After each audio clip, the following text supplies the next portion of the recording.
Solid brakes too. Welcome back, I'm Tedward, and I'm here at Audi Shrewsbury of Massachusetts with the McGovern Auto Group to drive the 2021 Audi e-tron. This is Audi's first production electric car. It has two electric motors, one in the front, one in the rear. It's mostly rear driven, and it has 402 horsepower. Of course, it's all electric. It's built on the MLB platform, and I need the key. Oh, there we go. Cool. That's how you charge it. It can do 80% of its charge in just 30 minutes on a 150 kilowatt DC fast charger, and it has a range of 222 miles. There's two variations of the body. This is the standard e-tron, but they also make a Sportback, which has a slightly lower coefficient of drag. This particular vehicle has 0.27 coefficient of drag, whereas the Sportback has the 0.25. However, if you want the Sportback, you're going to sacrifice some of that luggage room in the back. What I like most about the e-tron is that it doesn't make a huge statement. It's not a big flashy electric car. It looks like a normal SUV, and you can use it functionally as a normal SUV. You've got all this room in the back, very standard. I mean, if you're used to a Q3, a Q5, a Q7, this is going to fit right into your life. And as long as you don't have one-way commutes of greater than 220 miles, I think you're going to be just fine. And because there's no engine up front, you also have the added benefit of a little bit of storage in your frunk.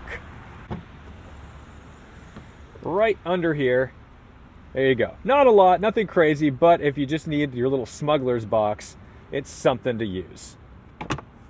Inside, it's pretty standard Audi fare. If you've been in an Audi SUV, then the seating positions and the storage space should all be very familiar to you, which I think is the point. I think when Audi designed this car, they didn't want some massive transition into a shock of what it'll be like in the future to drive an electric car. They just wanted you to have a car that happened to be electric. And I have a ton of headroom back here.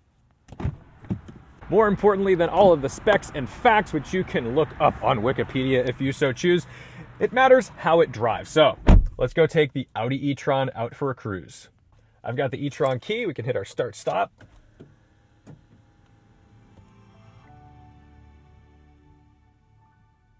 We've got pretty cavernous storage space down here, and our cup holders, all this good stuff. Yeah, I don't think I'd run out of room. But the most interesting thing in this cabin, aside from all of the screens, is this shifter. So in order to put this into drive, we just pop it down like that. If you want to go into neutral, reverse, back to neutral, and park right here on the side. Very comfortable, actually. That's pretty ergonomic. I appreciate that. This one has a convenience package, which gives us this incredible 360-degree top-down view, which is maybe one of the better ones that I've seen. Now, typically, I'm a buttons guy. I don't like touchscreens, but I do like the way Audi did this because down here, it's all climate control. So we can go in, turn it on. It's haptic touch, so you can listen. You can feel it when you hit the button. That's something I really appreciate because I like getting the sensation that I know I hit what I hit. So we'll turn that off so we don't have any noise. But up here, this is where everything is all business for the car. As we pull away, nothing moves until I hit that accelerator pedal.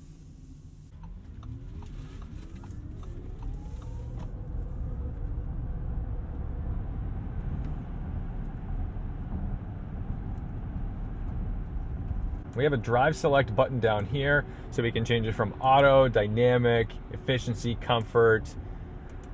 I think dynamic is probably where we want to be because you're watching my channel.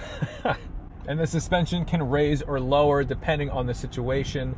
So if you are in dynamic mode, it's going to bring it down a little bit, so you lower that center of gravity. Let's see how she handles.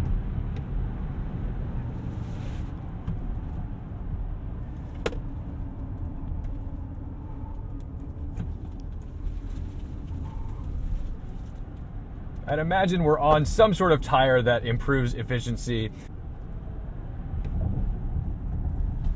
It's nice to have torque.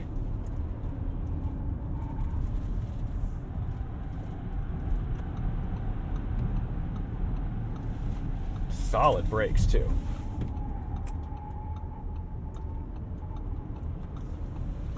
Probably tuned more for efficiency, these tires, but we are making do. It would be very fun to throw a set of RE71Rs on this and head to an autocross.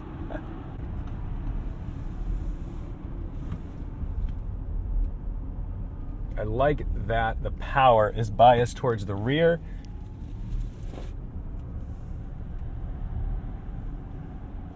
All right, so power-wise, this is not going to tear your face off like a Tesla. That's just not what it's going to do. But to be honest, do you really want your kids driving that? If this is the family car, do you want to hand the keys to your Tesla P100D to your 16-and-a-half-year-old son or daughter? I don't. I actually really can't stand how aggressive Tesla drivers have gotten recently, and this isn't me just trying to amp up the Audi. Tesla Model 3 drivers are the new Nissan Maxima drivers. They tear out of parking lots, they cut you off, they don't use blinkers. It's bananas. And, you know, I think it's all because when you give average people that much torque, they abuse it. They don't know how to, like, parse it out. And to be honest, I think this is the right amount of power and torque for a normal person. It's still plenty. This is still a fast car. It can still do 0 to 60 in 5.5 seconds, and that's no slouch for an SUV. Do we need Teslas to be doing sub 3-second 0 to 60s? And is it normal that anyone can buy that? All right, let's do a little 0 to 60 test here from a dig. No launch, no funny stuff, just pressing on the accelerator.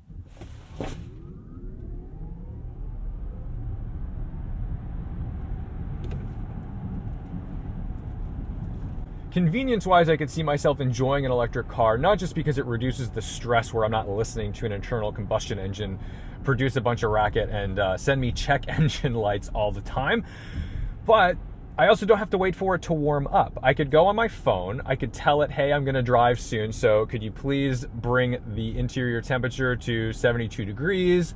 By the time I get out to my car, it's warmed up and I haven't wasted like a bunch of fuel while it just sits in a parking lot idling.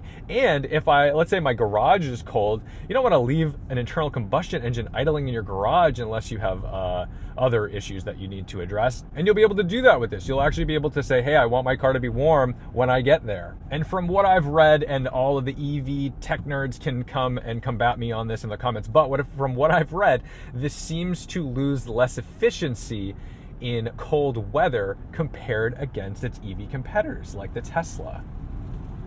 Remember, in cold weather, you lose range. I'm trying to put myself in the position of somebody who might be purchasing this vehicle, and I understand why people love Teslas. They do have incredible performance specifications, they have great range and all this stuff, but one of the things is if you're like an introverted person, you're gonna have to talk to everybody about it. Maybe this is low on your priority list of why you do or do not buy a car, but to be honest, when you have a Tesla, everyone wants to ask you about your Tesla. And some of you, maybe that's great. Maybe that's like you couldn't get the Aventador to have everybody talk about your Aventador, so you go and get a Tesla and you get the same deal.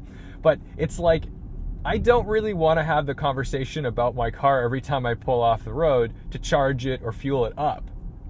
Sometimes you just want to slip under the radar. And this car does exactly that. Unless you are an Audi person, unless you're very keen on noticing the difference between the e-tron and the other SUVs in the Audi lineup, you probably don't even notice that it's significantly different, that it's an EV.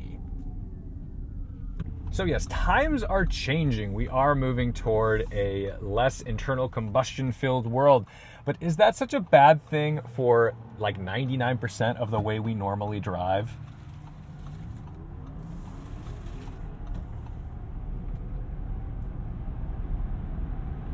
Isn't that what having a second car is for? So you don't have to put your baby, your pride and joy, your Porsche 911 or Ferrari or whatever you're driving through the misery of slipping clutches and unnecessary braking and the risk of accidents where people are on their phones on their commute and T-boning you in the intersection. Like, that is what this is for. That is something I would happily put this car through. Not to mention the reduction of wear items. There's no oil changes. There's probably less brake pads you're going to be using because you're going to use the regen. You can own these cars and basically forget about them other than the fact that you drive them. There's very little to do on them. and we can make passes with torque without downshifting. And I think you also look less aggressive when you do it in an EV because you don't have the revving engine, you don't have all the noises and anger associated with it. Woo! e-tron is fairly utilitarian. We're not looking at this car for its Nürburgring lap times, that's for certain. We're looking at it to replace our gas guzzling Jeeps, or maybe just a more relaxed experience because of the electric motors than our Audi Q5. Pardon the stuff, that's not the car. That's just I think those are the floor mats in plastic. This car is like brand new. It's gonna be very interesting to see what the market comes out with next, because right now EVs tend to be very expensive. This is kind of in that middle range at under $70,000. But what's gonna be great is when we have EVs that you can get for that $20,000 to $30,000 range that are solid cars. Great turning radius. And as battery technology improves, the fear of range anxiety is going to go down. I think we're going to see that a lot with Porsche and Audi, with the VW group coming up soon, because they've got to compete with Tesla, and Tesla has been doing crazy things with their range. But I think Tesla is a gadget. Tesla is like buying an iPad. Everyone wants to ask you about your new iPad. I just want to drive a car.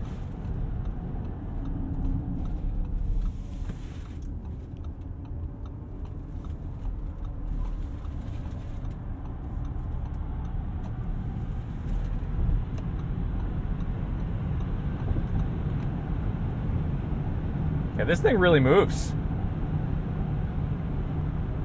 I do think we need to be less politically charged against, that's kind of a pun, against electric cars. It doesn't have to be an us or them thing. We don't have to be giving the middle finger to a Prius, unless they're tailgating or driving in the left lane very slowly. But just because you're embracing technology and hopefully doing your best to help the environment as well, right? Less oil changes, less waste, less fuel.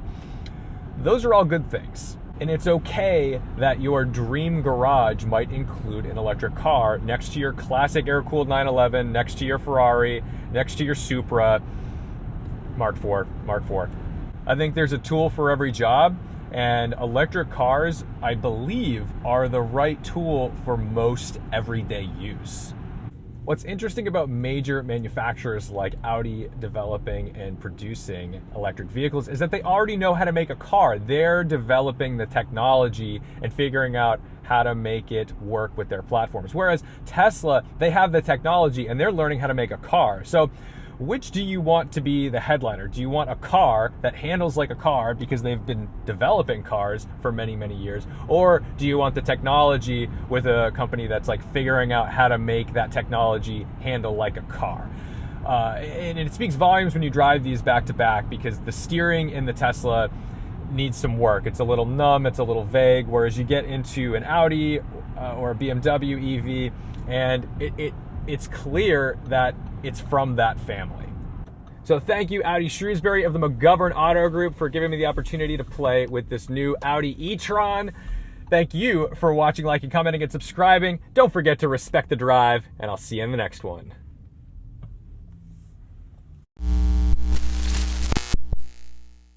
So you may be thinking, what's there to love about an electric car if you're a car enthusiast? And the reality is, we need to look at what our driving actually looks like. This is what your driving would normally look like on a day-to-day basis. We aren't all out in our 911 GT3s carving like mountain roads in Switzerland as we want to be. It's just not the case.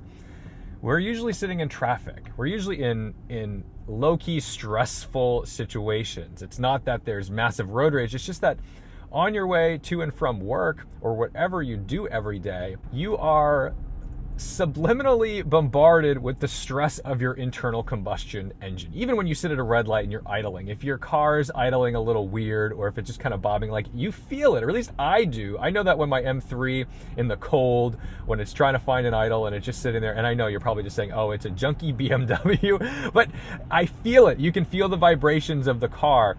And for the same reason that I love driving internal combustion engines when they're winding out and you feel the vibration and hear the noise and all that stuff up at redline, it's also the reason I hate them when I'm driving around normally and you're like, what's that? What's that? Is that noise okay? I can't tell you how many times I go on Facebook and I look at the M3 group and someone's got a recording and saying, is this noise okay? Yes, that noise is okay. There's a lot going on up there. But the electric cars, it removes this entire layer of stress that you didn't know was there. It's like if you're a Photoshop guy and you put a mask over something, it's like suddenly you delete this mask and you're like, oh, it's not so hazy.